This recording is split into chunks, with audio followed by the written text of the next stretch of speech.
What's going on, guys? I'm here today to share 26 books that I plan to tackle reading in 2026. The first 3 books are inspired by movies that have come out or are coming out. The first here is Wicked.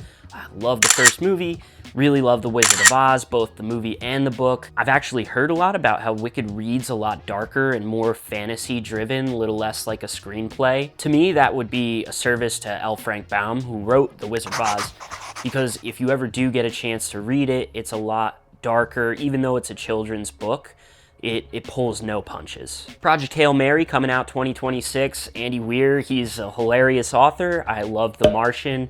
Really excited to check this one out. I think people are raving about it quite a bit, so I like to read books before I get into the movie so I can compare and contrast. I'm just a nerd that way. I'm not saying I'm one of those people that reads the books so that they can poke all the holes in the movie when it comes out, but I do like to compare and contrast. That's all I'm saying. That's all I'm saying. There's a lot of fun in seeing who done it better. And with the newest Hunger Games movie coming out, we've got Sunrise on the Reaping. Now, I will say, Songbirds and Snakes, not my favorite, probably my least favorite of the first 4 Hunger Games novels.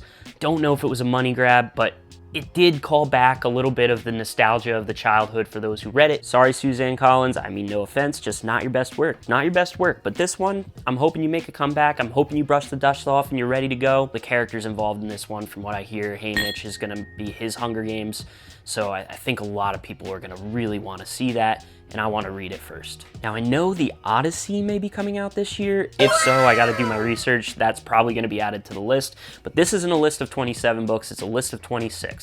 So let's move on to the next group. Next up, I plan to kick off Dune. Never read it, never watched the movies. Like I said before, try not to watch movies before I read the books. I don't know much about it. All I know is it's this ancient worm god, maybe. In my head, I'm thinking of that worm from SpongeBob that Sandy tries to wrangle in. Oh, childhood memories. Now, people have actually told me in the past to recalibrate after book 2. It's this part of the series where you can cut off. I think there's a ton more books. And when I first picked up the first one, I was like, man, this is chunky. And not that I'm afraid of chunky books, but I'm like, how long is this series gonna be now? So it was kind of refreshing to get Dune Messiah, the sequel, and it's way, way shorter.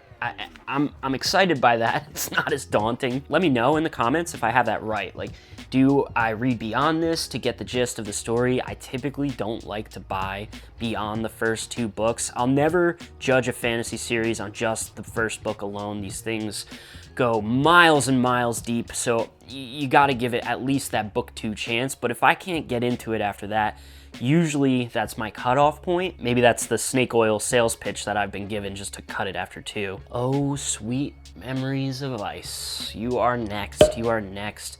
I just finished Dead House Gates. I really enjoyed it. I thought it was better than the first book, Gardens of the Moon. Moving on to book 3 of the Malazan Book of the Fallen series. There are 2 reasons that I don't have more than just this one on my to-do list for this coming year. 1, these things are dense as hell. It takes me a while to get through them. It definitely takes a while to break them down, and it's really hard to go hunting for information out there without getting spoilers. So it's like me going in with blinders through the internet, trying to figure out how do I find out what the heck just happened without spoiling it for myself. And it's really challenging. It's really challenging. But like I was just saying, with getting past 2 books, this is the 3rd book in the series. I hit that cliff. I'm ready to power on. I'm really enjoying it. I'm learning more about the world and the magic, and everything's been an incredible experience so far. Also, the second reason is that I'm a bit of a hardcover junkie, and these things, like I've mentioned in the past, are quite pricey, so hunting for them on eBay has been, kind of what drives how fast and how quickly I can get through this thing. Also reading it with a buddy, so our pacing's got to kind of keep up with each other. So we'll see. I'm sure we'll get more than just this next year, but as of now, this is the only one I own. I don't even own book 4 yet, but we'll definitely get through it in 2026. Next up is a batch of books that I've been putting off 4 years now, and I am making it a point, an absolute point. There's no way I'm messing this up. Some of them have been on my shelf for a while, and I just haven't picked them up. Some of them I committed to buying last year, and I'm like, I'm finally buying this book, and I'm finally reading it, and still I haven't cracked them open. Starting with The Silent Patient. How many years has this been a viral book for? I can't even believe the fact that it hasn't been spoiled for me at this point. It's actually funny, I bought The English Patient years back when this thing was going viral, and I thought it was The Silent Patient. It's The English Patient. Wrong book, great book, good book, I liked it, but it was the wrong one, so you can imagine my surprise when I had no idea what was going on with this one. The Da Vinci Code, I mean, speaks for itself, I, again, can't believe I've never had the code cracked for me. I think I watched a South Park episode maybe where they mocked it, but I don't think that actually spoiled the true story, so we're safe on that one. The next is Cloud Atlas by David Mitchell. Yeah, what am I, 20 years late on this one? I've been promising a friend I'd read it for ages now because it's their favorite book. I'm not gonna judge them if the book doesn't become my favorite book. It probably won't, but I hope it's good enough for me to be able to say, hey, thanks for recommending this to me. And the final book I've been putting off for ages is The 5 People You Meet in Heaven. I really wanna find out who they are. I still don't know who they are, but I hope there's some inspiring people. Maybe they'll inspire me to get through this chunk of books in 2026. You see me? You foresee me? This is the year. This is the year. No more TBR for you. You're going on the red shelf. Next up is a crazy endeavor. The next 5 books on my list for 2026 are the first 5 books of Wheel of Time. Wheel of Time is my favorite series of all time. And this year, 2026, I'm committing myself to read a chapter a day until I finish the series again. My passion is reading, and I'm here to share that passion with you guys. And for me, I think it'd be an incredible experience to go a chapter a day and every week touch base via YouTube and break down what happened those 7 chapters at a time. You could read along with me. You don't have to. If you've read the series in the past, you can tune in and break it down with me. I'm not quite sure exactly where I'll land. I plan to start maybe in February, so you figure 325-ish chapters. That probably lands me in Fires of Heaven or Lord of Chaos, either one. I'm not sure with like the prologues and epilogues too, how it maths out, so I'll have to do a little more digging on that, but that's my goal. My next group of 4 is an attempt to introduce myself to some new authors. Not new on the scene, but new to me. And at this point, I think they've cemented themselves, from what I can tell, as being pretty good at what they do. So I think it's time for me to jump in and see if I can be the judge. The first is Madeline Miller with Song of Achilles and Circe. From what I've heard, they're actually pretty neat spin-offs or retellings of stories using historical figures. I'm a history nerd. I love nonfiction too, so that doesn't mean, you know, just because I love fantasy and sci-fi that I'm beholden to one genre, but I'm really interested to see her take on these.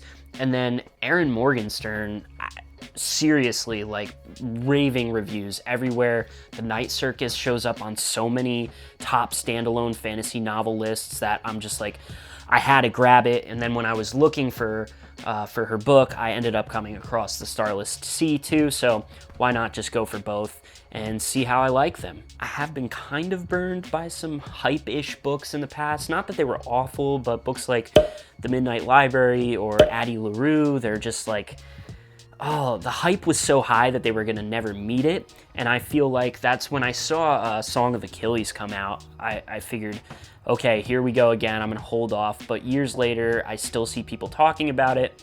And you know, that's why I dove into these 4 for this go around in 2026. The next group I have is actually 2 sequels to books that I've been meaning to get to. First up is The Darkness Within Us by Tricia Levenseller. I read Shadows Between Us a few years ago and I really enjoyed it. I thought it was a good, like, start off into a storyline, and the fact that there was no sequel at the time, I was like, I can see this getting better. It's not the most manly book, I'll say, but if you can put a not so dense fantasy novel on my plate, remember, I have to get through Memories of Ice this year, I'm gonna take that opportunity 10 times out of 10. The next sequel is Streets of Laredo by Larry McMurtry. And I've got to say, Lonesome Dove is a top 10 book all time for me.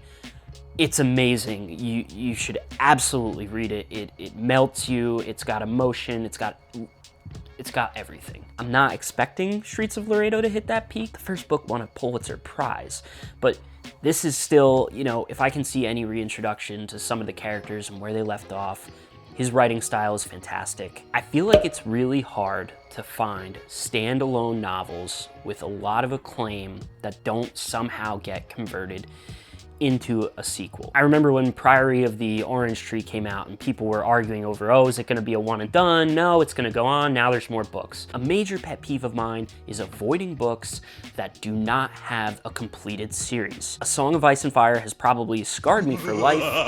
Thanks, Game of Thrones, you're great, but George R.R. Martin, you've been making me wait for 15 years. So when I came across Jonathan Strange and Mr. Norrell, I was pretty pumped to see this is making a lot of standalone fantasy top 10 lists. And it's a meaty book though. It's a meaty book. I've actually had it for a few years now.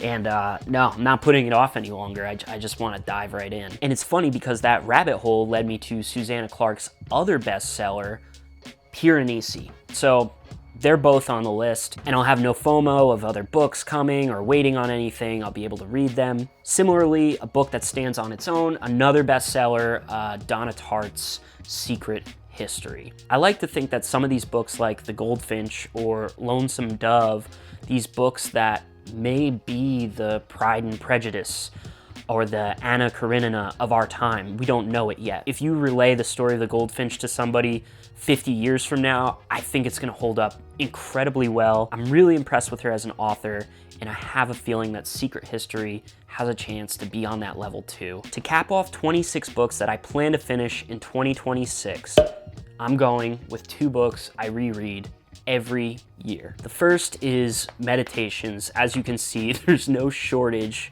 of me marking up and noting this book. I actually have a book journal where I write every single passage out, kind of translating it into the way I see what he's trying to say. For those who don't know, Marcus Aurelius, he was the emperor of Rome, and he wrote down in a journal his feelings on the meaning of life. That's probably the easiest way I can explain it. It's such a mind-altering book. It makes you want to be better, to do better, to only put good energy out into the universe. At least that's my take on it. There are so many incredible takeaways and tenets to live by in this thing. It doesn't matter what race, what religion, what gender, you can take really good nuggets of wisdom out of this thing, and it may impact your life for the better. And finally, another annual reread, The Hobbit by J.R.R. Tolkien.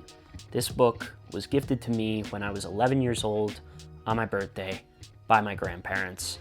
I've reread this book so many times. J.R.R. Tolkien set the foundation for fantasy as we know it today. The titans that followed him after, like Jordan, like Martin, like Sanderson, they were able to stand on this man's shoulders and take it to the next level. What we think of elves and goblins and wizards, to me, it always draws back to Tolkien. And of course they existed before that in folklore or whatnot, but he brought it to the page in a way that was just so incredible. It brings out this emotion and this nostalgia, and honestly, I feel like it empowers me. It emboldens me to embrace my imagination more, my creativity more, and it makes my mind operate at 1,000,000 miles an hour, just think of all the amazing things I can think of and do and execute and have fun with in life. So between the two, I mean, it's kind of a crazy balance. You got imagination and a hard reality check. I guess it's a little bit of a confusing flare of books here, but I really enjoy them and I love reading them. But how about you? Let me know in the comments. Have you read any of these books before? Am I making some good decisions? I hope I'm making some good decisions. Should I dodge reading any of these? Should I bail out at the last minute? I know there are readers out there that set 100 book goals. I used to be one of those. I'm not anymore. But it's not to say that this list is going to be the end all and be all of 2026. I have a feeling I'll probably read quite a few more than that, but we'll see how it goes. We'll see how it goes. You know, set manageable goals. I hope you guys all have an awesome stack that you want to get through in 2026, and I'm wishing you a very happy start to the new year. See you soon.